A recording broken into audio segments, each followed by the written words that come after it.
Ako sa správa naša imunita počas dovolenkového obdobia a vôbec prečo pribúdajú chorí a dovolenku je naša imunita počas leta? Každý si myslí, že je leto, teplo, pohoda, že by ako keby tie vírusové ochorenia, možno baktéria mali byť na ústupe. Každú chvíľku sa niekto ozýva, že užívam antibiotika, čo mám robiť na slnku. Áno, mám teraz takéto lieky, som napríklad chorý. Využívať teraz tie sezónne potraviny, to sezónne ovocie, tú sezónnu zeleninu, lebo to, keď sú z prírody najprirodzenejšie vitamíny, tak úplne výborné. A potom vo všeobecnosti nepodceňovať probiotika. Probiotika sú dosť značný základ a probiotika v tomto období dokážu dosť pomôcť, lebo chodí sa aj na festivály, chodíte hoci kde proste a naozaj nemusíte byť niekde v Egypte, aby ste niečo zjedol a môžete mať tráviace problémy, takže takisto probiotika.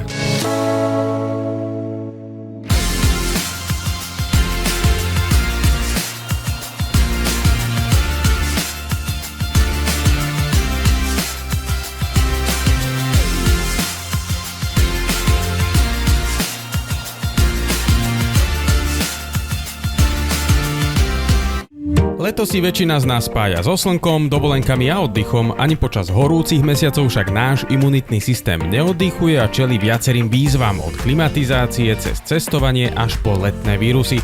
Ako si udržať silnú imunitu, ktoré výživové doplnky môžu pomôcť a na čo si dať pozor pri užívaní antibiotík počas leta. Aj o tom sa budeme rozprávať s odborníkom na zdravú výživu a diagnostiku pánom Martinom Minarechom z Kompavy. Pekný deň, vítajte. Pekný deň prajem. Tak pán Minarech, mnohí si myslia, že leto je obdobím, keď imunita práve oddychuje, tak ako aj my ľudia, teda pokiaľ máme na to čas.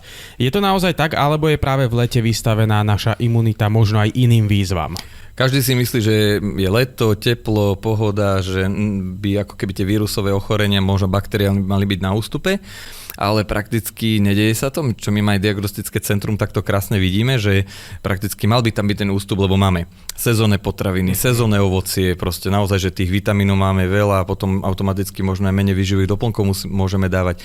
Za normálnych okolností veľa slnka, veľa vitamínu D prirodzeného, proste tie dovolenky a tak, ale pri tomto zrýchlenom hektickom životnom štýle sa to práve že deje trošku naopak a jednoducho vidíme to aj u nás, že ako keby u niektorých ľudí sa to správa ešte horšie, keď sú tie sezónne chrípky alebo vírusy, že naozaj, že každú chvíľku sa niekto ozýva, že užívam antibiotika, čo mám robiť na slnku. Áno, mám teraz takéto lieky, som napríklad chorý a nejakým spôsobom sa to tak kumuluje. Je to presne, ako hovorím, že ten zrýchlený životný štýl, aj teraz mi volal jeden riaditeľ, že naháňam sa 2 týždne, proste idem bomby, že v robote, lebo idem na 3 týždne do Tajska alebo niekde a výsledok je taký, že tesne predtým, jak má letieť, mi volal, že proste, že je úplne rozbitý a jak doletel, nejaký veď dlhšie sa tam letí, že to lietadlo, tá klíma ho dorazila ešte viac, že prečo sa to deje a ono to tak, ten organizmus u nás funguje nielen počas leta, ale všade, že vy keď sa naháňate, ono sa to originál volá let down syndrom, že sa naháňate, máte toho veľa,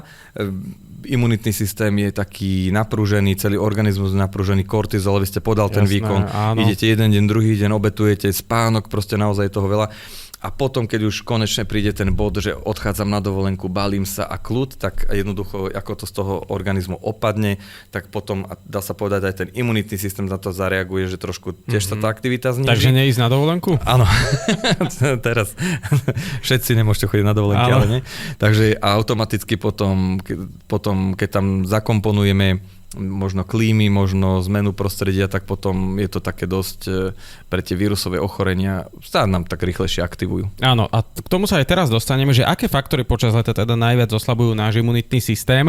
Môže to byť klimatizácia, alebo veľké teplotné rozdiely, cestovanie, možno aj na samotnú dovolenku, aj z toho môže byť možno spojený nejaký stres, že viem, že ráno musím stávať, čaká ma dlhý let, alebo možno dlhé cestovanie autom, mnohí to nemajú radi, alebo to môže napríklad spôsobovať aj nedostatok spánku, teda aké faktory počas leta najviac oslabujú náš imunitný systém? Najhorší faktor je to, čo znova, aj teraz sme to konkrétne včera riešili tiež v diagnostickom centre, že ľudia sú uponáhlaní a dá sa povedať, že je to celkom nápor na organizmus. A do toho uponáhlaného životného štýlu, do toho dajú ešte väčší chaos, že zrazu nejaké prípravy na dovolenku a tak ďalej a tak ďalej.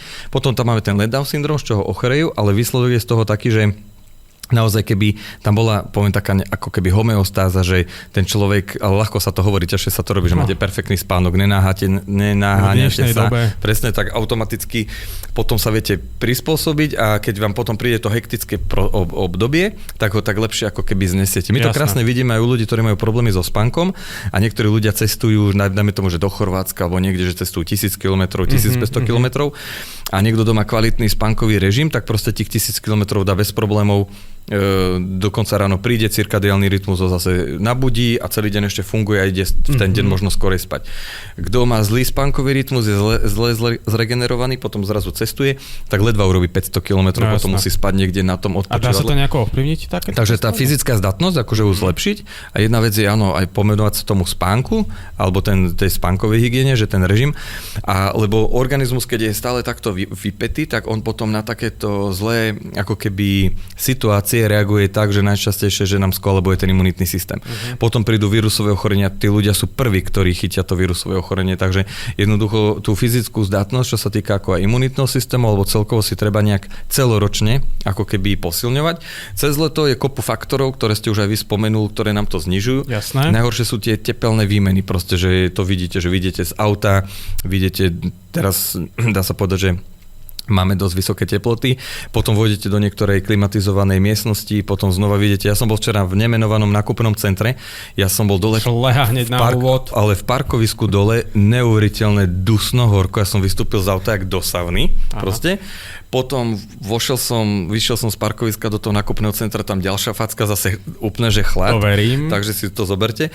A tam ľudia takisto kardiovaskulárne ochorenia, ktoré majú, to je dosť závažný problém, vysoký krvný tlak a tak ďalej, ale takisto u obyčajných ľudí. A keď sa to proste nejakým spôsobom opakuje, tak potom je to stres pre organizmus, ktorý keď sa nedokáže správne kompenzovať, tak sa to zase prejaví v konečnom dôsledku tou oslabenou imunitou. Áno, ono to znie teraz, aj to, čo sa budem pýtať, tak dosť nezvyčajne, že prečo aj v horúčavách ľudia končia napríklad s nádchou, angínou alebo aj vírusovými infekciami. Každý si povie, že počas leta, no nádcha, tak neprechladnem niekde v lete. Leto by nemalo byť o chorobách, ale sú prípady, ja som teda aj zaznamenal aj na internete, som videl, že ľudia sa sťažujú, že už nevedia, čo majú robiť, doma ležia s angínou, majú nádchu počas leta a mnohí to nechápali, takže prečo aj počas takýchto horúčav ľudia? Najhoršie je to, že niektorí ľudia sa začnú tak extrémne ochladzovať a dajme tomu, že výrobník ľadu proste proste je to pre ten organizmus perfektne osviežujúce, ale reálne nie je na to zvyknutý proste, takže to je jedna vec a to automaticky hneď máme bolesť hrdla, zbytočne sa ten organizmus extrémne ochladzuje. Do toho máme, že naozaj každý chce oddychnúť, tak si naozaj tú klímu niekedy tak až nefyziologicky proste vypeckuje. Tak dá sa povedať, že vôjdete k nemu do kancelárie alebo do domu, keby ste vošli do chladničky. A jednoducho toto, keď sa deje z dlhodobého... A toto je norma teraz v štúdiu? Ako? Tu je norma, áno, to je dobre. Ja práve, že ja som tiež, že mám rád viacej chlad, ale som akože na to zvyknutý. A niektorí kolegovia, keď prídu, že máš tú zimu, ale hovorím, som zvyknutý. Ale niekto... A plus najhoršie je to ešte, čo je dosť vidieť hlavne aj v autách, alebo aj všeobecne, však my si potom dáme na to samostatnú tému, že keď tie klímy nie sú čistené, tak to je celkom dosť masaker, lebo neviem, tam sú tie výmenníky a proste tam tie klímy by sa mali na začiatku sezóny dezinfikovať, možno aj v strede sezóny dezinfikovať a tak. Toto som nestihol. A to potom, keď si som videl, niektorí robili také stery z toho, že proste normálne tam dali nejaké pásky, na čo sa ako keby možno tie baktérie nalepili, dali to na živnú pôdu, bol to celkom masaker. Takže to si na jednej strane ten chlad, na druhej strane si tam ešte niekto fúka tie baktérie, takže potom tam máme tie bolesti hrdla, bolesti dutín a jednoducho tí ľudia sú doslova prechladnutí v lete z toho. Áno. A potom tam máme druhý problém, čo som aj teraz dosť videl v lekárniach. Veľa ľudí si kúpalo tie degongestívne spreje, tie nasivín. My sme sa o tom bavili pri alergiách, lebo pri alergii takisto zatekanie nosových dutín, proste, alebo hlenov, alebo máme tie dutiny proste, že sú opuchnuté tie sliznice. Tak tuto sa deje niečo podobné, tak si pomáhajú zase s tými sprejmi. Tak popri tom si ešte na druhej strane zase vytvárajú ako keby návyk, alebo prehlbujú si na tie spreje. A ono sa to potom tak celé zacyklí a jednoducho potom to vyeskaluje až do toho, že skončia u lekára a je to také dosť zvláštne, že leto, 30 stupňov idem k lekárovi s kašlom alebo s bolesťou hrdla a tam zase máme druhý problém, pretože ten lekár naindikuje nejaké lieky a už to máme celkom dosť zlú kombináciu, že sú tí ľudia majú nejaké to vírusové ochorenie, do toho dostanú lieky, do toho je teplo, slnko, do toho chcú chodiť von a už máme ďalšie obmedzenia. A toto môže aj klimatizácia spustiť. Určite aj? áno. Však k tomu sa raz dostaneme určite aj počas leta ešte k takémuto podcastu na tému klimatizácia. Ďalšia otázka smeruje k tomu, že majú počas leta teda aj význam výživové doplnky konkrétne, lebo väčšinu potrebných vitamínov si možno ľudia myslia, že vieme si zabezpečiť aj zo sezónnej stravy alebo vitamín D, teraz slnko a tak ďalej, ale napríklad to by sme museli asi také množstvo zjesť aj citrónu, aby sme to C-čko získali z jednej tablety, že neviem si to predstaviť. Čiže počas leta vitamíny, doplnky, je to skutočne potrebné pre náš imunitný systém. No čo sa týka leta, výhoda, že máme sezónne potraviny, aj sezónne ovocie a sezónnu zeleninu, takže kto má záhradu, to má kráľovstvo nebeské, takže relatívne vieme ohromné množstvo dôležitých mikronutrientov a kvalitných látok doplňať z takých pohodových zdrojov a všetci viete, že rajčinu keď prerežeme, tak ona tak krásne vonia. A to sa hovorí, že obsahuje také, to je typické, že obsahuje také fytochemikálie, tie dobré, a ktoré sú pre telo priaznivé. Keď si kúpite tú rajčinu niekedy v nákupnom centru, prerežete, necítite nič a keď ju žujete, tak prakticky. Takže výhoda, že my teraz máme tie kvalitné rajčiny plný tých mikronutrientov alebo aj inej tej zeleniny, tej sezónnej. Takže je to výborné, ale pozor, zase je tam problém u ľudí, ktorí majú ako keby chronicky zníženú imunitu. Sú to ľudia, ktorí majú rôzne chronické ochorenia, chronické zápaly. Vieme, že aj vy ste alergici, tam stále beží alergická reakcia na pozadí, hlavne keď máme aj tie sezónne pelové, ale vždycky vieme, že je tam zápal zase oslabuje niektoré zložky imunitného systému. Takže je veľa ľudí, ktorým niečo beží na pozadí, oslabuje to imunitný systém a niekedy ako keby to nestačilo. Takže jasné, treba jednoducho vitamín C, nejaké C-čkom nikto nič nepokazí, proste to je základ. Ale napríklad teraz je taká dosť kuriozita, že otázky nám dávajú, že užívať vitamín D v lete, akože D3, je to také diskutabilné, lebo máme slnko. Máme slnko. Slnko za normálne okolnosti sme sa o tom bavili, že vy keď chcete, aby ste si z vitamín D doplnili cez leto, ja som to viacej razy hovoril, som sa stretol s jedným lekárom, ktorý to dosť do hĺbky riešil, aj klinické štúdie. Ja hovorím, celý deň som chytal Dčko, on mi hovorí, že asi nie. Dčko chytáte iba od 12. do tej 1. Musí byť letné slnko a maximálne 10 minút a hotovo. Takže vybavené. Takže to je reálne klinicky dokázaná realita. Potom si meniete taký špeciálny substrát v koži a to sa musí znova obnoviť do druhého dňa. Takže kedy ste hovorili ten čas? Od 12. do 1. Od 12. Ja si to zapíšem, lebo keď idem do Chorvátska, tak však to nemá veľa času teda. Áno, takže to chcem povedať, že v tomto období, ale iba tých 10 minút. Potom už je dobre si dať nejaký krém a sa nejakým spôsobom ochraňovať. A vyrovná sa to tej hodnote tej tabletky, napríklad 3000 alebo 1000? No dôležité je, čo ako aj ten doktor spomínal, alebo viaceré publikácie spomínajú, že musí to byť pravidelne. A toto je kameň úrazu dnešnej doby, že kto to robí pravidelne a jednoducho už nové štúdie hovoria, že my Slováci už máme dosť deficit Dčka, že to je jedno, že jasné, že máme tie typické obdobia po zime, čo je úplný masaker, ten marec, ale my už to nestiháme dobiehať ani cez tie letné obdobia, kto si dá premerať Dčko, takže tá suplementácia by mala byť nejaká ako keby kontinuálna, takže nezabúdať na to D, lebo u Dčka vieme, že keď sú rôzne respiračné ochorenia. Počas covidov sa to krásne zistilo, že on má obrovský vplyv, že ľudia, ktorí mali vysoké hladiny Dčka, tak mali menšie problémy počas tých covidových pandémií, že jednoducho lepšie to prežili. Takže Dčko má dosť značný vplyv na ten imunitný systém a hlavne na tie respiračné rôzne ochorenia. Takže určite áno, aj to D, hlavne keď máme aj to leto. Čiže Dčko, Cčko počas leta? Presne, kto si nie je istý, tak jednoducho existujú teraz laboratórne techniky, kde si dajú zistiť, ako sú na tom s vitamínom D. A potom určite, hlavne čo sa týka leta, tak probiotika. Vieme, že imunitný systém máme 90% v traviacom trakte. Vieme, že narušený mikrobióm, to sme sa už viacej razy bavili, že nám spôsobí to, že stačí, že sa vám nahradia dobré baktérie zlými, to mení to správanie, oni robia rôzne toxíny, tie toxíny narušujú ako keby tie za normálne okolnosti červené bunky sú tak pevne na sebe, tieto toxíny spravia, že tam urobia doslova tak laicky povedané diery, v podstate to črevo je dieravé, potom niektoré látky nám prechádzajú cez tie diery do toho podslizničného tkaniva a tam máme nachystané biele krvinky a vznikne lokálny zápal. A z toho sa hovorí, že zvýšená červená priepustnosť a jednoducho vieme, klinicky je dokázané, že na základe tohoto potom vznikajú rôzne intolerancie, senzitivity, Crohnova choroba, takže narušuje to potom tvorbu niektorých, napríklad v prvej časti tenkého čreva sa nám tvorí enzym laktáza, ktorý štepí laktózu, mliečný cukor. Takže jednoducho vieme, že mikrobióm, keď sa naruší, tak potom máme lepok, celiakia, hitka histamínová, môžete si vybrať potravinové alergie. Už je toho veľa, presne. Čiže probiotika priebežne užívať je dobré. Probiotika priebežne a hlavne, teraz som to riešil, lebo s nami išiel do Indie a nebudem menovať jedného riaditeľa, ktorý tam bol mesiac a vrátil sa fakt takom, on bol taký pevnejší a vrátil sa takú dosť dobrú fyzičku a pozornosť, že čo si robil, že čo si na Ozempiku, alebo že proste, bol som v Indii a niečo som tam zjedol, proste tam 2 týždne maximálne trpel. Pomsta z Egypta. On mal pomstu krát 4, on hovoril, že chcel zomrieť.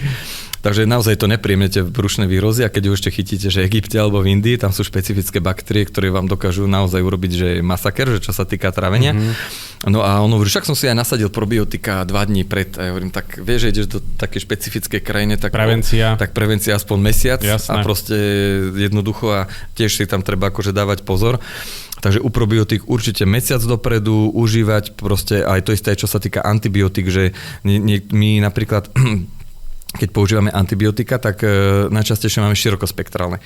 Za normálnych okolností, kebyže vy ste teraz chorí, by vám mali vyšetriť krv, aby sa vám mali dať cieľené antibiotika. To znamená, že to antibiotikum by sa správalo jak snajper, že by presne trafalo tie niektoré baktérie. A dnes už zavoláme lekárovi, predpíšte mi antibiotika, on predpíše ho. Dá širokospektrálne a tam si predstavte vojaka s rotačným gulometom, čo to dáva všetko dole. Hej. A to potom robí ako keby ďalšie problémy. Ale takisto tá liečba alebo tá podporná terapia by mala byť ešte minimálne mesiac používania antibiotík, lebo u niektorých ľudí to robí to, že niektoré ženy skončia rovno na gynekológii, potom máme rôzne kožné prejavy, lebo mikrobióm nemáme len v črevách, máme špecificky po celom tele a kto je senzitívnejší, tak môže to narobiť rôzne problémy, takže určite probiotika. Hovoríte o tých antibiotikách, probiotikách, k tomu smeruje aj moja ďalšia otázka, teda veľa ľudí počas dovoleniek užíva aj antibiotika, či už presne nútenia, alebo teda nevedia, že čo majú zasiahnuté antibiotika. Aké pravidlá by mali dodržiavať ľudia pri pobyte na slnku a vo vysokých teplotách, pretože stále teda existuje pravidlo, že keď užívam antibiotika, nemal by som byť vystavený slnku. Je toto fakt? Presne, sú tam určité typy aj potravín, o ktorých si povieme, ale antibiotika a niektoré lieky, treba si vždycky príbalovú informáciu prečítať, sú fotosenzitívne, fototoxické, majú také rôzne problémy dokážu robiť a u antibiotikách je to skoro u všetkých a bežne sa s tým stretám, že ľudia majú antibiotika, proste vystavujú sa tomu slnečnému žiareniu a jednoducho mu treba vysvetliť, antibiotika máš pre niečo. Proste, že naozaj mal by to byť kľudový režim, nemal by sa vystavovať priamému slnečnému žiareniu, tak niekde radšej nikde na terase, keď sa to ide napríklad aj na dovolenke, že ho to tam chytí, no nič sa nedá robiť, tak určite si nájde nejaký slnečník a bol v pohode, lebo tá fotosenzitivita dokáže byť dosť nebezpečná, tie kožné prejavy dokážu byť dosť extrémne, môžu ísť až do alergickej reakcie, doslova, keď sa to podcení a to zase nechcete, keď ste niekde v zahraničí mať byť na antibiotikách a ešte ďalšie sekundárne ako keby problémy. A potom je tam dôležitý druhý problém, čo malo ľudí vie a na toto upozorujeme špeciálne športovcov, aj profesionálov, ktorí k nám chodia, že sú na antibiotikách a my im voláme potom aj kondičnému trénerovi a tak ďalej a stopneme im proste tú športovú aktivitu, lebo napríklad antibiotika dosť oslabujú srdcový sval. Takže všeobecne ani to málo ľudí vie, že počas užívania antibiotik by nemali športovať, nemali by ísť do tých tepov. Proste počkať, preliečiť sa, po užívaní antibiotik ešte počkať minimálne ten týždeň, niektoré antibiotika sú špecifické ešte 2 týždne, až potom nabehnúť na ten cyklus, pretože naozaj mali sme niektorých športovcov a naozaj to malo negatívny vplyv na srdcový sval a potom zase zbytočné kardiológ, zbytočné ďalšie problémy to vytvára. No, skúsme sa pozrieť ešte aj okrajovo na stravu, konkrétne, keď hovoríme o výživových doplnkoch Dčko, Cčko, to je taký ten základ. Môžeme to nahradiť aj takou ľahkou stravou počas tohto leta? No, máme teraz dostupné rôzne citrusy, máme dostupné, ako som povedal, hlavne tá sezónna zelenina v našich záhradách a proste treba, kto nemá, tak určite má niekto nejakú babičku, tak treba ísť úplne jej vykradnúť záhradu. Takže aj máme teraz rôzne maliny, čučoriedky, proste je to naozaj veľa tie sezónne, takže toto by som povedal, že to by bolo úplne vynikajúce. Jediné ľudia, ktorí majú naozaj že chronicky oslabenú imunitu, tak tí vedia, musia na to myslieť, tam si vedia pomôcť výživovými doplnkami, potom možno nejakým kolostrum. Tak treba na to myslieť, že naozaj ľudia, ktorí majú zvýšené riziko, že na tie herpesy lebo tam môže byť dve veci. Jedna vec je tá oslabená imunita a druhá psychosomatika. A teraz aj slnečné žiarenie, že je oslabená imunita, človek má toho veľa, je zrazu vystavený extrémnu slnečnému žiareniu. a jednoducho tie opary herpesy sa robia a tam sa to dá krásne eliminovať aminokyselnou lizín. Ja som aj povedal ľuďom, že keď idú do toho jesenného obdobia oslabenej imunity alebo keď aj na dovolenky a nikto nechce, poviem to tak, že nechce mať na dovolenke vyplieskanú hubu, takže ten lizín je dosť dôležitý a on je klinicky dokázané, že on blokuje tie herpetické vírusy, že ich dokonca vie ich krásne zastaviť a keď to niekto aj má, tak to vie aj veľmi pekne ako keby doliečiť a potom existujú na to ešte sekundárne, viem, že prakticky, nechcem na to robiť reklamu, ale aj v lekárniach fungujú niektoré mastičky, také malé, ktoré tiež vedia ako keby ešte lokálne doliečiť ten herpes. Takže... Ale takéto tie výživové doplnky, o ktorých sme hovorili, teda aj v Kompave vieme objednať, že konkrétne si ich zabezpečiť a možno aj s nejakým predstihom dopredu, keď idem na dovolenku, alebo chcem ich teda ešte užívať. Tam máme dokonca tie dovolenkové balíky. Tam máte, že, lebo tam je to špecifické, že napríklad vy ste zdraví, ste v pohode, ale sem tam naozaj máte toho veľa na posilnenie imunity, tak si proste ako keby ten dovolenkový balíček zoberete. Plus je tam aj tá probiotická kúra, ktorá vám pomôže, čo sme sa prakticky rozprávali, ale potom sú ešte špecifické balíky, tie robíme na miery u ľudia, ktorí majú tetanický syndrom, ľudia, ktorí majú intolerancie, senzitivity, proste naozaj toho je potravinové alergie, toho je naozaj veľa a niekedy tí ľudia majú problém sa, však to budeme potom riešiť aj v téme, oni sa majú problém vôbec aj zbaliť, aby sa pobalili proste. Áno. Niekto si zabudne polovicu veci do kufra, presne. A potom a na toto sa zabudá ako keby už úplne a potom si zbytočne urobia diskomfort na dovolenke, potravinová alergia, tam veľký diskomfort, kto má rôzne senzitivity, intolerancie, tak možno chýbajú tie enzymy, takže naozaj, že musí sa ten človek, ktorý už nejaký ten problém má, či tráviaci, alergický alebo imunitný, tak musí sa aj takto inak ako keby nastaviť, ako si pomôcť, lebo naozaj príde na tú dovolenku, má tam oddychovať a teraz tam ešte sa tam zvýši ten stres, že niečo sa mu stane. Zobral som si z domu všetko. Presne, dostupnosť rôznych liekov tam je trošku iná. Keď je niekto úplne, že v Afrike alebo na nejakom ostrove, tak úplne zle. Do toho ide ešte väčší stres a jednoducho niektorí ľudia si ešte niektoré dôležité lieky zabudnú. A potom je tam samostatná skupina ľudí, ktorí majú vysoký krvný tlak, ľudí, čo sú kardiaci, ľudia, čo majú závažnejšie ochorenia. Tak to už je potom dosť, lebo niektoré základné lieky zoženete na hoteli, hoci kde ale špecifické nejaké kardiotonika, nejaké antihypertenzíva, tak to môže byť celkom problém. Áno. Tak pán Minárek, k záveru, aké sú podľa vás 3 najdôležitejšie odporúčania, vďaka ktorým môžeme prežiť to leto zdravšie a s čo najsilnejšou imunitou? To chcú asi všetci. Presne, takže keď niekto pôjde aj na dovolenku alebo bude si niečo plánovať, tak jednoducho pozná svoje obmedzenia, pozná svoje problémy, plánovať a dopredu chystať, to je najdôležitejšie, lebo keď to nechajú na poslednú chvíľu, veľa vecí sa zabudne.